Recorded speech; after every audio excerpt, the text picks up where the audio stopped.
Hi, ഞാൻ തസ്നി മസീസ്. ഇന്നത്തെ recipe ഒരു പുഡിംഗ് ആണ്, റാഫലോ പുഡിംഗ്. നോക്കാം. ജലാറ്റിനിലേക്ക് നല്ല ചൂടുവെള്ളം ഒഴിച്ച് ഇളക്കിയിട്ട് മാറ്റി വയ്ക്കുക, അല്ലെങ്കിൽ ഡബിൾ ബോയിൽ ചെയ്തോ മൈക്രോ ചെയ്തോ മെൽറ്റ് ചെയ്തെടുക്കാം. വിപ്പിംഗ് ക്രീം നന്നായിട്ട് ബീറ്റ് ചെയ്യുക. അതിലേക്ക് condensed milk, coconut milk powder, പിന്നെ ഡെസിക്കേറ്റഡ് കോക്കനട്ടിന് പകരമായിട്ട് ഞാൻ യൂസ് ചെയ്യുന്ന ഡീഹൈഡ്രേറ്റഡ് ഗ്രേറ്റഡ് കോക്കനട്ട് ആണ്. ഇത് കേരളത്തിൽ തന്നെ ചെയ്യുന്നത്. പൂർവിന എന്നുള്ള പേരിലാണിത്. നല്ല ഇതാണ് കേട്ടോ. ഞാൻ അതുകൊണ്ട് ചട്നി, മീൻകറി ഒക്കെ ഉണ്ടാക്കി. ഇപ്പോൾ എല്ലാം ചേർത്ത് നന്നായിട്ട് ബീറ്റ് ചെയ്തു. ഇനി ജലാറ്റിൻ മെൽറ്റ് ആയിട്ടുണ്ട്, അത് ചേർക്കാം. നമ്മൾ ജലാറ്റിൻ ചേർത്തു.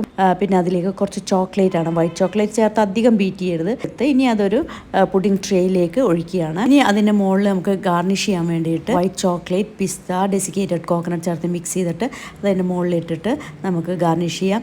എന്നിട്ട് ഫ്രിഡ്ജിൽ വെച്ച് സെറ്റ് ചെയ്തെടുക്കാം. ഇതിൽ ഞാൻ യൂസ് ചെയ്ത ഡെസിക്കേറ്റഡ് കോക്കനട്ട് എനിക്ക് ഭയങ്കര ഇഷ്ടമായിട്ട്. തേങ്ങ കറിക്കൊക്കെ അരച്ചെടുക്കുമ്പോൾ നല്ല നമ്മൾ സാധാരണ തേങ്ങ അരച്ച അതേ ഫ്ലേവറും ടേസ്റ്റും ഉണ്ട്. ഇതിൻ്റെ ലിങ്ക് വേണമെങ്കിൽ ഞാൻ താഴെ ഡിസ്ക്രിപ്ഷനിൽ കൊടുത്തേക്കാം, നിങ്ങൾക്ക് വാങ്ങാൻ വേണ്ടിയിട്ട്. നല്ല ടേസ്റ്റി പുഡിംഗ് ആണേ.